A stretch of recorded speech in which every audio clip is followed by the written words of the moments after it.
भगवान आज से 100 वर्ष पहले भी थे, 200 वर्ष पहले भी थे, 500 वर्ष पहले भी थे, आज भी है। क्या कारण था कि 90 के पहले आपको 2 वक्त की रोटी उपलब्ध नहीं था?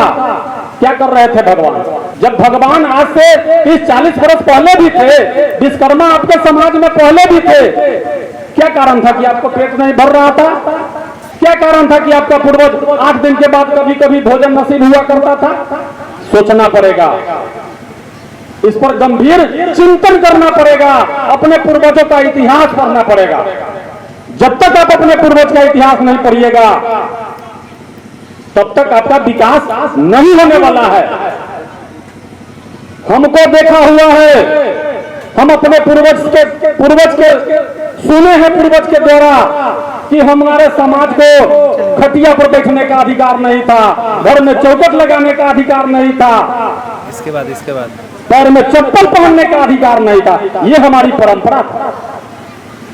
आज कहां गया आपका परंपरा? बात करते हैं कि बाप दादा से करते आया है, ये सब छोड़ दिया। अरे तो परंपरा था कि पिताजी आपके चप्पल नहीं पहनते थे, घर में चौखट के मारी लगाने का अधिकार नहीं था, पलंग पटेहाट रखने का अधिकार नहीं था, घर में कुर्सी रखने का अधिकार नहीं था। किसने दिया? कोई भगवान दिया, कोई विश्वकर्मा दिया? पढ़िएगा तब पता चलेगा कि हमको ये सब कौन दिया। जब तक अपने पूर्वज का इतिहास नहीं पढ़िएगा, अपने महापुरुष का इतिहास नहीं पढ़िएगा, तब तक आपको पता चलेगा कि ये सब हमको भगवान ने दिए हैं।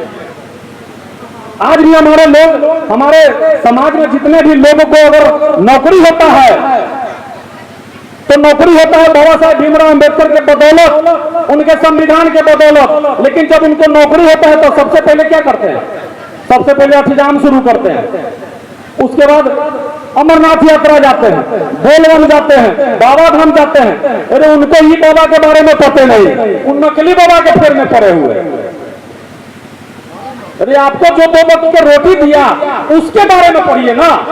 बाबा साहेब भीमराव अंबेडकर 1956 में जिस हिंदू धर्म को मार दिया, ये कहते हुए मार दिया कि मैंने एक हिंदू घर में जन्म लिया, ये मेरे बस की बात नहीं है, लेकिन मैं एक हिंदू मरूंगा नहीं, ये मेरे बस की बात है। उन्होंने 1956 में 14 अक्टूबर 1956 को उन्होंने हिंदू धर्म को मार दिया।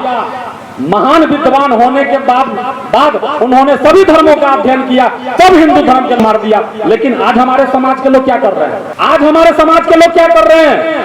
उनके रोटी खाने वाला, उनके कमाई के रोटी खाने वाला लोग सबसे पहले बोलबम जाना शुरू करते हैं। लाखों हजारों के संख्या में लोग बोलबम जाना शुरू करते हैं। उनको पता नहीं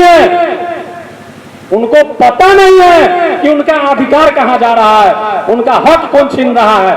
आज उन्हीं के फेरा में पड़ा हुआ है और कहते हैं कि पुरोहित है, ये हमारे पूरा हित करने वाले लोग हैं। तो जो आपके पूरा हित करने वाले लोग हैं वही आपको शिक्षा से दूर किया, वही आपको संपत्ति से दूर किया। कब समझिएगा? आजादी के संविधान लागू होने के 75 वर्षों के बाद भी आपके घर में संविधान देखने के लिए भी नहीं है। जो आपको आजादी का ग्रंथ है वो ग्रंथ आपके घर में अभी तक नहीं है, आप देखे नहीं है उसको।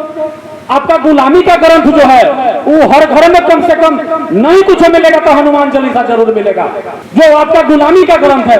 साथियों, कब तक अंधकार में रहिएगा? जब तक नहीं पढ़िएगा तब तक अंधकार में रहिएगा साथियों। और मैं एक चीज बता देना चाहता हूं आपको, हम लोग ऐसा नहीं है कि केवल मंच पर बोलने वाले लोग हैं। हम लोग मंच पर जितना बात बोलते हैं उतना बात अपने घरों में करते हैं। पिछले 10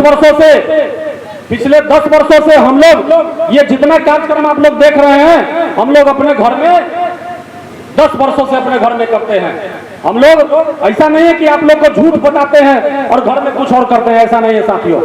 मैं 2014 में अपने दादी का श्रद्धांजलि सभा किया, 15 में भाई का नींव पड़ा, 16 में अपना घर का नींव पड़ा, 19 में मैं अपने बच्ची का शादी किया, फिर पिछले साल अपने माताजी का श्रद्धांजलि सभा किया।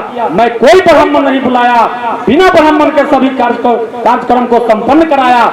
आज किसी प्रकार का कोई दिक्कत नहीं है हमारे परिवार में, सब अच्छा खासा कमा खा रहा है साथियों। इसलिए दिमाग से ये भ्रम निकाल दीजिए कि मैं अगर ब्राह्मण को नहीं बुलाऊंगा तो हमको बहुत बड़ा अनर्थ हो जाएगा। कुछ नहीं होने वाला है, आपका तरक्की दिन दुगना और रात चौगुना होगा। ब्राह्मण को छोड़िएगा तब, जब तक आप ब्राह्मण को पकड़ ले रहिएगा तब तक आपका तरक्की नहीं होने वाला है साथियों।